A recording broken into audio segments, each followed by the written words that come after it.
이번 우크라이나 러시아 전쟁으로 가장 큰 주목을 받은 국가가 있습니다. 바로 우리 대한민국인데요. 후반부의 국가인 한국산 무기에 K9 자주포를 비롯해 명품 포탄은 전 세계에서 서로 달라고 아우성을 치고 있습니다. 최근 한국에서 새로운 포탄을 개발해 해외 외신들이 크게 놀라고 있습니다. 한국 토종기업인 풍산에서 개발한 155mm 램제트 포탄의 시험 발사에 성공하며 최대 100km의 사거리를 기록해서 전 세계의 이목을 집중시켰는데요. 이는 세계 세 번째로 강력한 포탄으로 포병의 혁명으로 불리는 램제트 포탄이 그 주인공입니다. 이 포탄은 K9 자주포뿐만 아니라 차륜형 자주포까지 성능을 획기적으로 끌어올릴 미래 기술로 손꼽히는 기술인데, 이 때문에 벌써부터 국내외의 관심이 폭발하고 있습니다. 풍사는 전통적으로 탄약 분야에 막대한 영향을 쏟아왔는데 155mm 포탄, 소구경탄 그리고 해군용 한포탄 등 다양한 탄약을 생산했습니다. 사실 풍산이 램제트 포탄 연구를 본격화하기 훨씬 이전인 2015년 말 일부 방산 관계자들은 K-램제트 프로젝트라는 가칭을 붙여 극비리의 실험용 탄체를 여러 번 시험 발사한 적이 있었습니다. 이 실험은 국방과학연구소의 협조로 지상에서 추진체 연료의 연소 특성만을 분리 측정하던 단계였는데, 당시엔 연력학적 제어 문제와 탄 내부 폭발 위험성이 워낙 높아 실물 스펙에 근접한 시험은 엄두도 못 내던 상황이었는데요. 하지만 이때 획득한 추진제 안정화 데이터가 훗날 풍산이 램제트 포탄 연구를 대폭 가속화하는 데 결정적인 토대가 되었습니다. 이 사전 실험 데이터로 인해 풍산이 단시간 내 자체 램제트 포탄을 만들어낼 수 있었던 핵심 동력이었습니다. 최근 우크라이나 전쟁에서도 포병이 얼마나 강력한지 재조명되었습니다.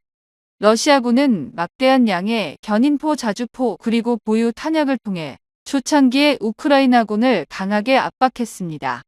하루 10만 발 이상의 포탄을 퍼붓는 전술은 얼핏 구식으로 보이지만 상대가 버틸 수 없는 물량 공세가 되기도 했습니다.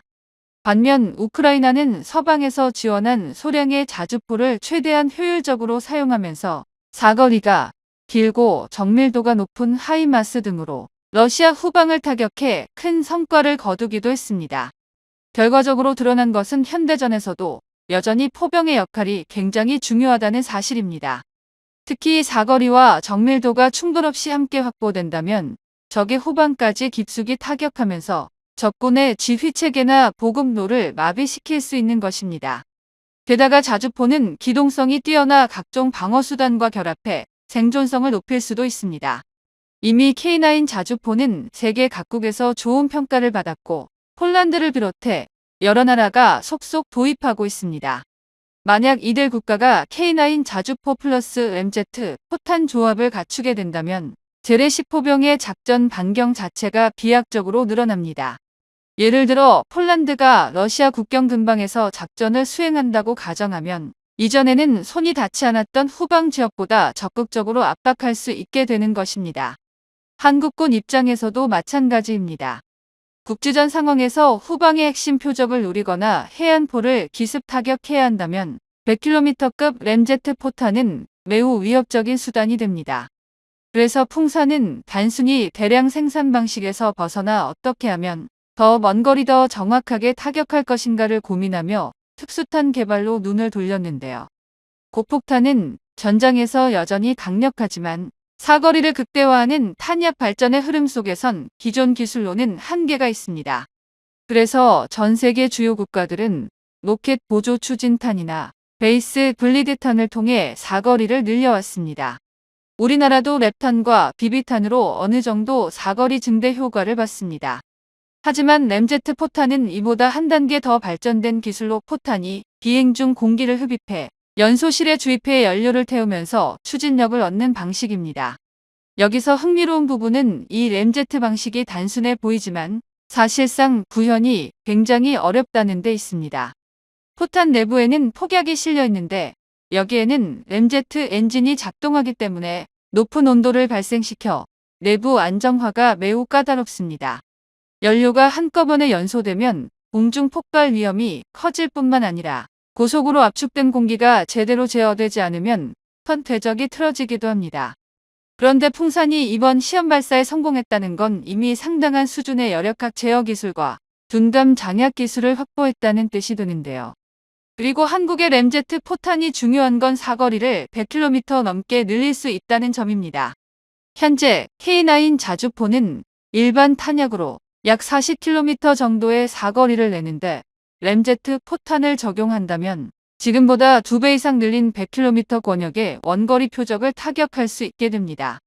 사실상 이제는 전술지대지 미사일이나 다연장 로켓급으로 사거리가 확장되는 셈이라 포병 운영 개념에 큰 변화를 몰고 올 것으로 전망합니다. 과거에는 미국이 2023년 애리조나주 유마 시험장에서 실시한 테스트에서 기존 포탄의 사거리를 크게 뛰어넘는 성과를 보였습니다. 하지만 공식적인 사정거리는 알려지지 않았는데요.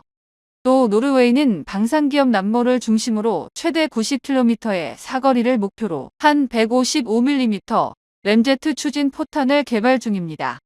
노르웨이의 남모는 이미 램제트 포탄을 세계 시장에 알렸고 미국도 차세대 확보 사업을 통해 이를 130km 이상 날려보내는 실증에 성공했다고 합니다. 독일이나 프랑스 등 포병 분야 강국들도 개발에 박차를 가하고 있다고 알려졌으니 이 램제트 포탄은 분명 글로벌 게임 체인저가 될 가능성이 높습니다.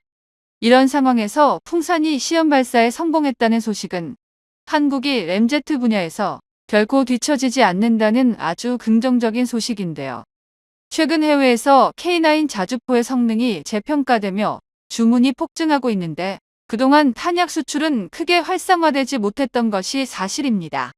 우크라이나 전쟁으로 한국산 포탄의 주가가 올라갔으며 그전엔 K9 자주포를 수출하면서 도입한 국가들이 한국산 포탄을 구매했었습니다.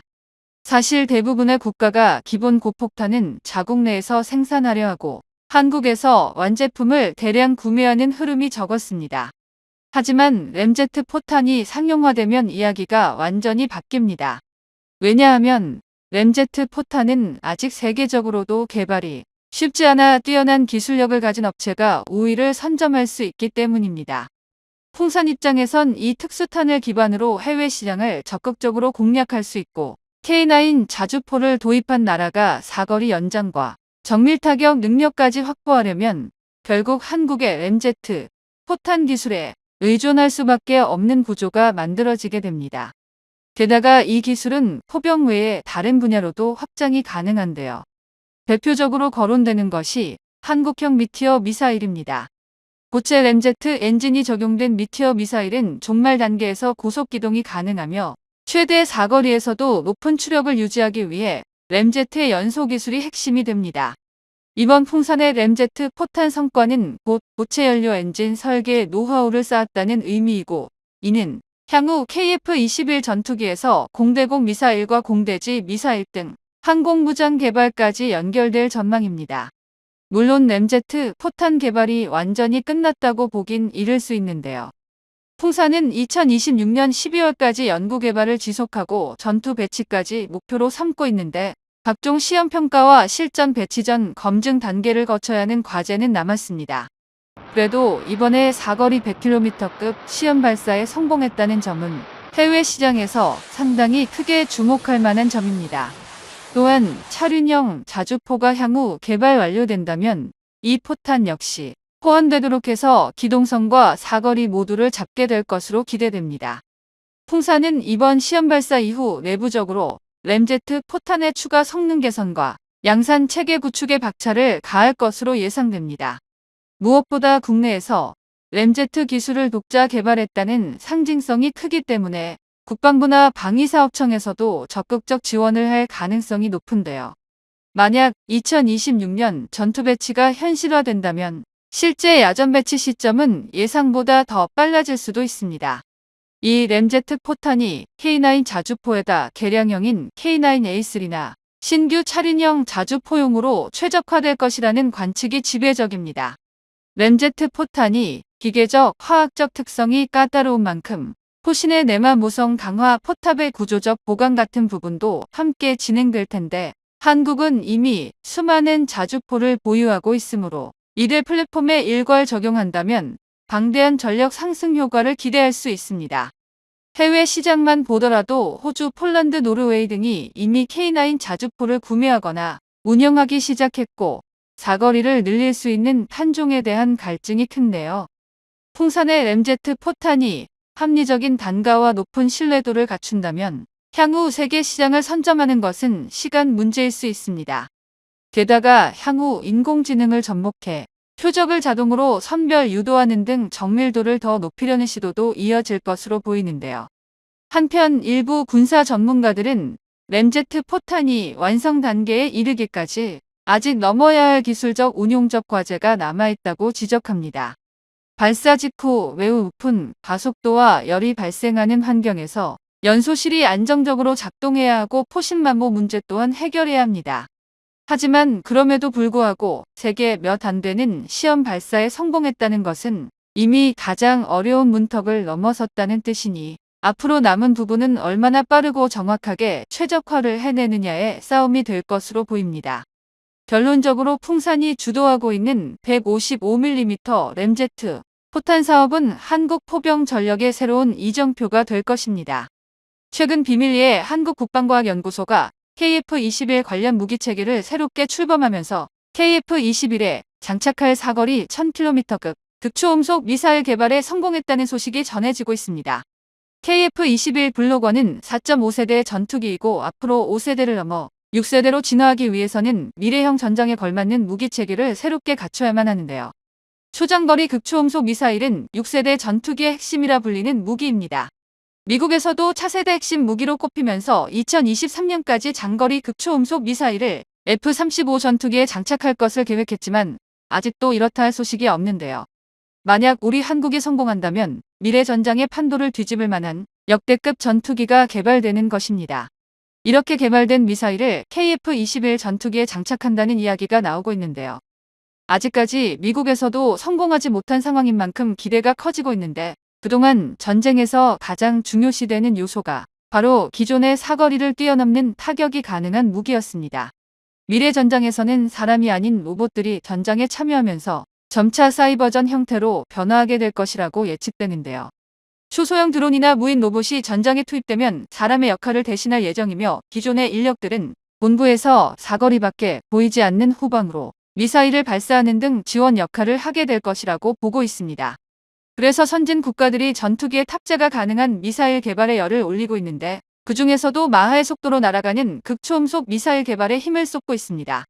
극초음속 미사일은 대기권 밖으로 치솟아 포물선을 그리는 탄도미사일과 달리 대기권에 머물며 낮은 고도로 비행하기 때문에 지상의 레이더로 조기에 탐지하기가 매우 어려운데요.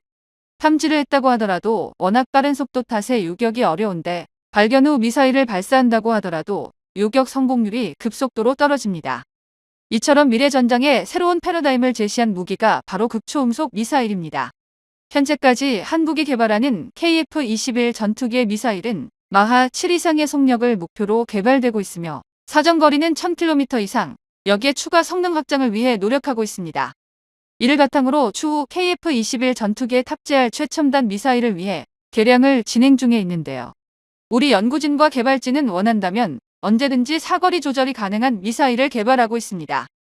현재 우리 연구진은 고품질의 높은 출력을 갖춘 순항 미사일 엔진을 만들어 낼 수 있으며 이를 무기 체계로 충분히 개량할 수 있는 기술력을 갖추고 있는데요. 무기와 전투기 엔진 그리고 방산 장비를 만들고 있는 한화그룹을 비롯해 방산 기업들이 하나로 뭉치면서 한국형 공군 컨소시엄을 출범했습니다. 이를 통해 각 기업들이 가진 기술력과 노하우들을 바탕으로 훨씬 더 많은 시너지를 가지고 새로운 무기를 만들어낼 것으로 보입니다. 하지만 극초음속 미사일의 개발은 결코 쉬운 일이 아닌데요. 극초음속 미사일의 무기화에 있어 강도도 중요하지만 더 중요한 것은 사정거리와 정확도를 확보하는 것입니다. 최근 미국에서는 F-35의 극초음속 순항 미사일을 장착한다는 기사를 내보낸 적이 있습니다. 하지만 전투기 몸체가 심한 진동으로 인해 정확도가 떨어지면서 장착하기 어려울 것이라는 소식이 전해졌는데요. 미국의 뛰어난 엔지니어나 연구진들이 생각했던 것과 달리 높은 기술력을 요구해 전투기의 극초음속 미사일 장착 계획이 완벽히 무산된 겁니다. 우리 한국은 미국이 실패한 기를 독자적으로 개발하기 시작했는데요.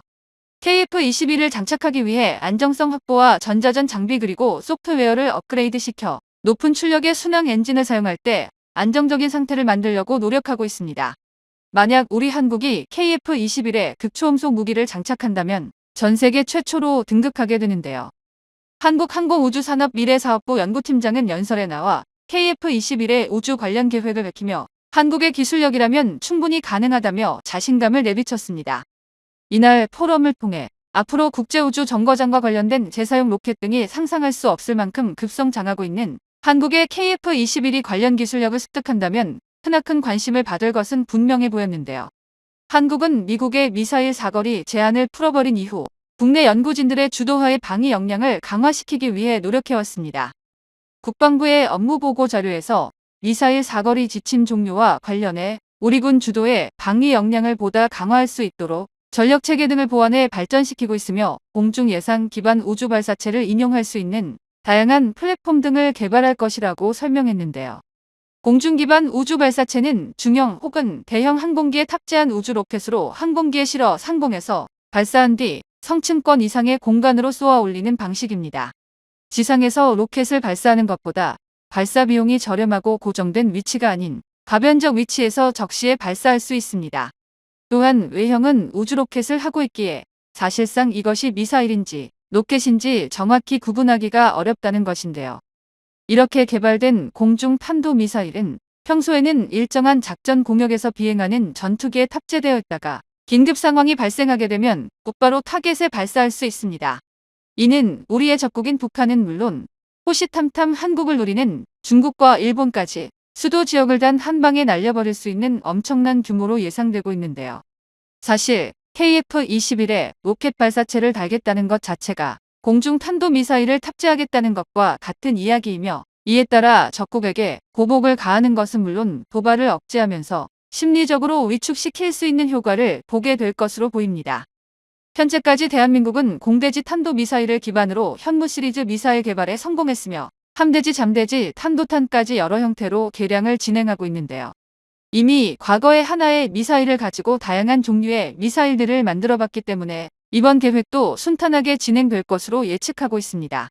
가장 중요한 것은 공중 발사체를 탑재하게 될 전투기를 보유하는 것인데 만약 한국이 KF-21을 개발하지 않았더라면 F-15 또는 F-35에 탑재되었을 겁니다. 물론 미국의 허가가 떨어져야 가능하기에 사실상 불가능에 가까운데요. 결국 한국산 KF-21 개발을 완료해 양산을 앞두고 있는 이상 자체적인 전투기 개발 플랫폼을 가지고 있기에 공중 발사체 탑재까지 순조롭게 진행될 것으로 보입니다. 국방부는 미사일이 아닌 우주 로켓이라고 표현한 만큼 일단은 소형 및 초소형 군사용 위성 등을 탑재해 공중에서 발사할 수 있는 로켓 개발에 초점을 둘 것으로 보이지만 안보 상황이 엄중해지면 탑재체 위성이 아닌 탄두를 대신 다룰 수도 있어 북한의 핵미사일 위협을 효율적으로 억제할 수 있는 수단으로 진화시킬 수 있는 여지가 있습니다. 한국이 이렇게까지 우주 로켓 개발에 진심인 이유는 바로 북한의 도발에 있는데요. 북한의 핵미사일 도발 여부를 정밀 감시하고 유사시 신속히 예방 타격을 가하거나 반격 차원의 강력한 응징을 하기 위한 다목적 카드로 사용하게 됩니다. 국방부가 공중 발사 우주 로켓 플랫폼을 개발해내면 평상시에는 초소형 혹은 소형 정찰 위성 등을 탑재해 저궤도로 띄우게 됩니다. 하지만 유사시 위급 상황에 대비해 로켓 기술을 응용한 공중 탄도 미사일을 개발해 사용할 계획이고 우주 로켓이라고 타이틀만 명시되어 있을 뿐 사실 로켓이 아닌 미사일 강화를 위한 연막 작전을 사용하고 있는 것입니다. 이 모든 게 KF-21 전투기가 없었다면 불가능한 작전인 만큼 자주국방의 기틀을 마련했기에 이제는 날아오를 일만 남았습니다. 최근 한국 방산 시장의 가장 큰 화두는 단연 국산 전투기의 수출인데요. 한국산 초음속 전투기 KF-21은 한국을 넘어 세계 시장으로 진출을 눈앞에 두고 있는 만큼 KF-21의 시험 비행을 진행 중인 조종사들이 직접 등판해 그동안 있었던 의문에 대해 질의응답 시간을 가졌습니다. 이는 곧 KF-21의 믿음과 자부심이 있었기에 가능했던 일인데요. 오늘은 최초의 국산 전투기 KF-21 보라매가 순조로운 개발 과정을 밟아 나가는 가운데 수출 가능성과 함께 조종사들이 대답한 타 전투기와의 비교에 대해 자세히 알아보겠습니다. KF-21의 개발은 단순히 하나의 전투기를 만드는 것이 아닙니다. 이는 대한민국의 항공기술력이 세계적인 수준에 도달했음을 상징하는 중요한 프로젝트인데요. 2026년 초에 개발이 완료될 것으로 예상되며 그 이후에도 지속적인 업그레이드와 개선을 통해 KF-21은 더 나은 성능을 발휘하게 될 것입니다. 그리고 KF-21의 개발 과정에서 시험 비행 조종사의 역할은 매우 필수적이라 할 수 있는데, 시험 비행이란 단순히 비행을 즐기는 것이 아니라 과학적으로 데이터를 수집하고 성능을 분석하는 과정이기 때문인데요. 그들은 고도와 속도, 연료 사용량 등 모든 요소를 실시간으로 점검하고 엔지니어들이 원하는 데이터를 정확히 수집하는 데 주력합니다. 이 모든 과정은 KF-21의 성능을 최적화하고 공군이 실전에 투입할 수 있는 완벽한 전투기를 만드는 데 일조하고 있습니다. 그리고 이분들은 파이의 공식 채널에 등장해 독자들의 여러 질문에 답하면서 후배 파일럿에 대한 조언과 대한민국 항공산업의 미래에 대해 많은 이야기를 나눴습니다. KF-21에 관심을 많은 이들이 가장 많이 하는 질문은 바로 F-16이나 라팔과 같은 베스트셀러 전투기와 KF-21에 대한 비교라고 하는데, 테스트 비행사는 이 질문에 대한 답변을 내놨는데요. KF-21은 세계적인 전투기와 비교해도 성능이 밀리지 않으며 향후 개발을 통해 더욱 뛰어난 성능을 자랑하게 될 것으로 기대된다고 자부심을 드러냈습니다. 라팔이나 F-16 등은 현존하는 4.5세대 전투기 중에서도 상위권을 달리는 기종인데요. 그러나 KF-21은 단순히 현재의 성능만을 고려한 것이 아니라 미래의 전장 환경을 염두에 두고 설계되었다는 점에서 대한민국의 기술력과 항공산업의 발전을 상징하는 기체입니다. 그 이유는 단순히 성능뿐만 아니라 지속적인 기술 발전 가능성에 있는데요. 자세히 말하자면 KF-21이 현재는 4.5세대 전투기로 분류되지만 개발이 진행될수록 더 높은 세대로 진화할 가능성을 내포하고 있는 것입니다. 테스트 조종사는 자신이 라팔 전투기를 몰아본 경험이 있기에 KF-21의 우수성에 대한 증거로 자신의 과거 경험을 들었습니다. 한국과 프랑스는 과거 레드플래그 훈련에 함께 참가했던 경험이 있는데, 당시 라팔 전투기는 F-15에 비해 작지만 프랑스 공군의 임무를 훌륭히 완수했다고 했는데요. 이를 통해 전투기의 크기나 단순한 성능만으로 우열을 가리기 어렵다는 것을 증명했으며, 더 이상 글로벌 시장의 고객이 일반적인 환경에서 라팔을 선택할 이유가 없어졌습니다. 더구나 라팔은 수급이라는 치명적인 단점이 존재하는데요. 다소는 2024년 말까지 20대를 납품해야 하며 기존 계약 물량 223대에 생산도 적체된 상태인데, 현재 다소는 한 달에 5대 이상을 생산해야 기존 계약에 대한 납기를 맞출 수 있을 것으로 예측됩니다. 국제군사뉴스 채널 디펜스 뉴스가 밝힌 바에 따르면 현재 라팔의 월간 생산 가능 수량은 겨우 한두 대 수준으로 라팔의 공급사 다소의 생산 설비에 큰 문제가 있음을 폭로했는데요. 지금 상황으로는 수개월 안에 한 달 생산량을 3대로 끌어올리는 것조차 불가능하다는 진단을 받고 있습니다. 디펜스 뉴스는 다소의 생산 라인에 드라마틱한 변화가 없다면 생산 적체 문제를 해결하지 못할 것이라 단언하고 있는데, 이러한 생산 속도와 재고 문제 외에도 다소가 해결해야 할 문제는 또 있습니다. 라팔은 2001년 실전 배치 이후 벌써 20년이 넘은 기체로서 벌써 노후화가 우려되는 기체라는 것인데요. 때문에 처음부터 4.5세대로 시작한 KF-21과 레이더 등 첨단 기능 면에서 떨어진다고 할 수 있는데, 실제로 라팔은 초창기 버전에서 A사 레이더조차 탑재하지 못했으며 후기형 기체들도 A사 레이더를 탑재한 이후 초기형 기체도 순차적으로 레이더를 교체하고 있습니다. 이 때문에 전투기와 레이더 체계가 자주 오류를 일으키고 있어 안정성이 부족하다는 평가를 받고 있으며, A사 레이더로 교체하는 과정에서만 10년을 낭비하고 있는데요. 그에 반해 KF-21은 외형 설계만으로도 스텔스기에 준하는 피탄 면적을 보이는 전략적 강점을 가지고 있습니다. 전투기의 외형 설계는 후속 개량을 진행하더라도 함부로 변경할 수가 없는 문제이기 때문에 적의 레이더에 대한 대처 능력에서 라팔이 KF-21보다 더 나아질 수 있는 방법은 전무한데요.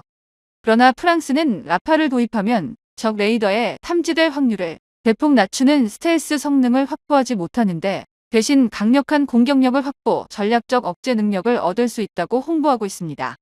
함재기로도 개발돼 프랑스 해군에서도 쓰이는 라팔은 공대함 능력이 막강하고 500km 떨어진 지상 표적을 정밀 타격하는 스칼프 공대지 미사일과 미티어 미카 NG 공대공 미사일 등을 장착하고 있는데요. 그러나 라팔의 이 같은 특성은 KF-21과 매우 비슷합니다. KF-21은 5세대의 전투기보다 스텔스 성능이 낮지만 미티어와 장거리 공대지 미사일 등으로 막강한 공격력을 갖출 전망입니다. 프랑스 군사매체 인터내셔널 밀리터리에서 KF-21은 러시아의 수 235 프랑스의 라팔 그리고 범유럽의 유로파이터와 같은 경쟁자보다 훨씬 앞선 스텔스 기능을 제공할 것으로 예측하고 있는데요. 여러 차례 언급했듯 4.5세대기를 넘어서는 KF-21의 설계 때문인데 이를 통해 KF-21은 4.5세대와 5세대 사이의 전환을 이룰 수 있는 잠재력을 갖게 된 것입니다. 그리고 더 놀라운 사실은 다수의 전투기 전문가들이 수호이 57보다 KF-21이 더 유능하다고 평가하고 있다는 것인데요. 먼저 주목할 요소는 KF-21의 엔진 성능입니다. 현재 KF-21에 탑재한 엔진은 비록 국산화된 엔진은 아니지만 F414 G400K 엔진을 사용하고 있습니다. 이 엔진은 수호이 57에서 사용하는 러시아제 AL41 F1 터보 팬보다 더 안정적인 성능을 가지고 있는데요. AL41 F1 터보팬은 단순한 물리적 수치만으로는 F414 G400K 엔진보다 더 강한 출력을 가지고 있지만 그 대신 연료의 효율이 떨어지고 정비 과정에서의 문제를 야기합니다. 게다가 한국에서는 자체적으로 엔진 국산화에 돌입하였으며 엔진의 성능 기준을 F414G 400K에 준하도록 설계하고 있기 때문에 추후 한국산 항공기 엔진을 탑재하도록 안정성에서 세계 정상급 전투기들과 경쟁하기에 조금의 부족함도 없는데요. 게다가 비행기가 아무리 뛰어나도 무장이 제대로 갖춰지지 않았거나 그 무장을 효과적으로 사용할 수 없다면 전투에서 이길 수 없습니다. 따라서 항공기의 성능과 무장 조종사의 기량, 그리고 전장의 전략적 상황이 종합적으로 고려되어야 하며 이러한 복합적인 요소들이 KF-21의 미래 성능 평가에서 중요한 부분으로 작용할 것인데요. 전투기의 생존성은 단순히 기체의 성능뿐만 아니라 여러 방어 장비와 전자전 장비를 얼마나 잘 갖추고 있는지에 따라 결정되는데 영화 속에서 미사일을 회피하기 위해 사용되는 섬광탄이나 레이더 교란 장치처럼 전투기는 적의 공격을 피하거나 방어하기 위한 다양한 장비들을 갖추고 있습니다. 이런 장비들이 많을수록 전투기의 생존성은 높아지고 전장에서의 생존 가능성도 크게 향상되는데요. 특히 KF-21은 그러한 방어 장비를 현대화하고 강화하는 방향으로 개발이 진행되고 있으며 이는 미래 전장 환경에서 생존성을 극대화하는 중요한 요소가 될 것입니다. 이러한 면에서 대한민국은 KF-21을 통해 전투기의 성능뿐만 아니라 종합적인 생존성을 극대화하려는 노력을 기울이고 있는데요. KF-21은 단순히 국산화에 성공한 전투기가 아니라 우리 후세대를 위해 항공강국으로 자리매김하려는 대한민국의 꿈과 노력이 담긴 결과물입니다. 또한 우리 국민들을 우리 손으로 지킬 수 있고 나아가 적들을 공격할 수 있는 강력한 수단인 만큼 더 개량되고 발전한 KF-21이 세계 시장을 잠식하는 그날을 기대해 보겠습니다.